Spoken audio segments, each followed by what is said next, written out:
Well, greetings, welcome back. Thanks for joining me again. I'm Savannah, and on this channel, I'm just going to be talking about all the things that I like to talk about. Occultism, left-hand path matters, my path of enlightenment. And as I get more comfortable and learn to open up a little bit more, back like I used to, it's been a few years, I will relax a little bit more and go a lot deeper on this channel, on this side, because you guys watching are hopefully a little more comfortable and you won't be offended. You might be more curious or just interested in what another occultist is doing. And so, yeah, I'm quite excited to come into a fresh decade talking about this content with a whole new audience perhaps, and people that are a bit more open to this level of discussion. Let's see how far we can go. All right, so in the spirit of me just getting back into it, I've asked Crystal from my group to collect another 10 fun or lighter questions that you guys have asked about me. So you want to get to know me a little bit more, or my opinion on things, since it has been a minute. And so I have not reviewed these questions yet. So she said a goal is for me to try and answer them in under 1 minute. So the first question, which demon are you currently using for your money magic? That's an easy question. So the demon I'm currently working with, well, there's a couple actually. I work with Belial for a lot of my work and business growth.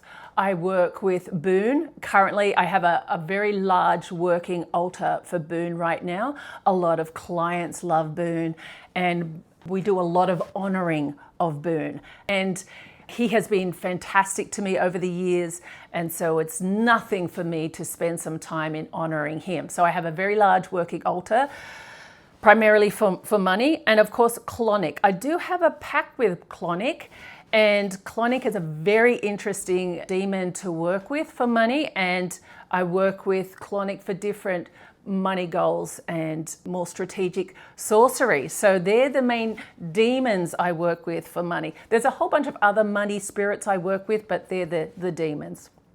Okay, question 2. Do you believe demons and aliens are actually the same thing? Oh, I love this question. A separate subject that I am totally fascinated with and always have been, and that's the topic of UFOs, or UAPs as they now call them. But I can definitely say that aliens and demons, the spaceship aliens that they're talking about now, they are different from the demons that we worship. We don't want people getting all upset thinking like demons are flying in from the skies and going to take over the earth, that type of thing. But demons are real, aliens are real, but they're definitely not the same thing as we categorize them at this point. All right, question 3.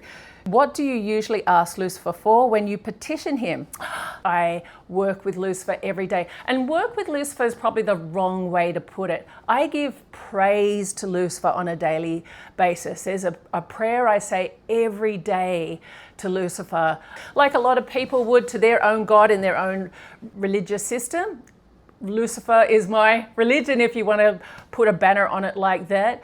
But I am in a lot of gratitude for what Lucifer has done to my life.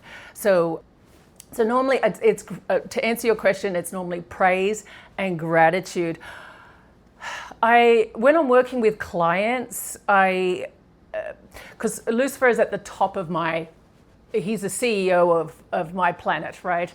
And of course there's some goddesses that are right up there too, but he's always getting that first acknowledgement in my system.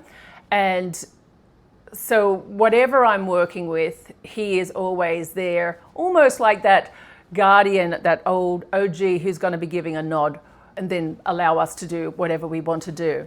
If you could only work with one demon for the rest of your life, which would it be? I'm going to have to say Lucifer, right? But Astaroth, everyone knows it. Well, you probably don't know if you're new to me. Astaroth is one of my guiding demons. Definitely, they're like the top 2 of my mother, father to me. So if I had to pick one, it would be Lucifer. But I wouldn't. And he doesn't ask you to. He's not like that. Pagan gods aren't like that. 5, what's the current work you're doing right now that you can actually talk about? Well, I could talk about a lot of stuff. I'm doing a lot of work. I'm always doing work. I guess, as I mentioned earlier, the boon honoring is really important for me right now. This is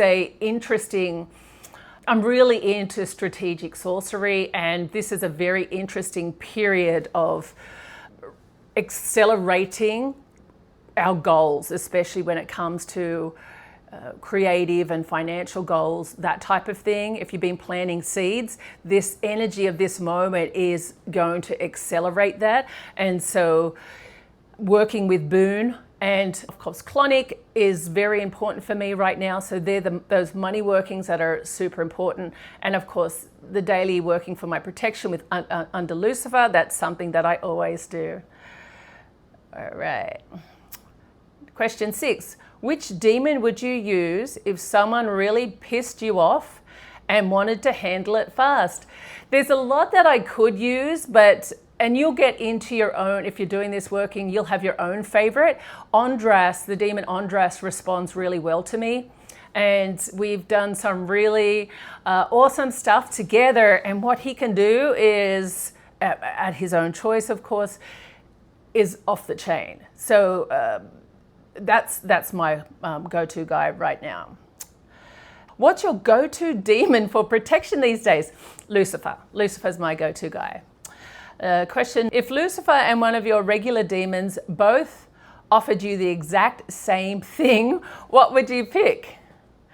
If Lucifer and one of your regular demons both offered you the exact same thing, who would you pick? Who would you pick? Lucifer. Unless I misunderstood that question, sorry. Okay, 10. What's the most unexpected or funny thing a demon has ever done for you during a working? Oh gosh, so many different of all these years. I guess one that comes to mind, it's not really funny, but it was surprising that I was doing a ritual for somebody else, summon the spirit, it's before me, I feel the spirit's energy, I'm laying down what the client wants, and almost like I'm still talking to the spirit, and if I could imagine this, if you could imagine an eye roll and a sigh and just turning around and walking out, like and disappearing, that's what it was like. And for me, I don't take things personal, but it was very clear that the energy had left the room. And you're like standing there like an idiot mid-conversation. I'm like, well, that went real well. Just closed it off on our side. And I reported that back to the client. I'm like, I hate to say I told you so, but this is what it is. And so, you know, I feel like people feel like because they've paid for something or that they've taken a time to summon a demon, that they should be entitled to have that demon's blessing, or definitely the demon should do what they want because they gave time or money. That is not the case at all. So I just thought that was so visual of this spirit, just to yeah, because you don't always feel like that level of like intense feedback. And I didn't, like I said, I didn't take it personal, but it was, if it could roll its eyes and turn around and walk off, like, you dickheads, that's the vibe I got. So yeah. Well, thank you for these questions. I really enjoyed answering these questions, actually. And some funny ones in there. But look, if you have some more questions like this for me, feel free to drop them in the comments below, or go over to blackwitchcoven.com. On the website, in the top menu bar, there's Ask Savannah. And I'll do my best to answer a few more of these type of questions. They're lots of fun, and it'll get me back used to talking in front of the camera again. So once again, thanks for watching. Blessed Beast. Bye for now.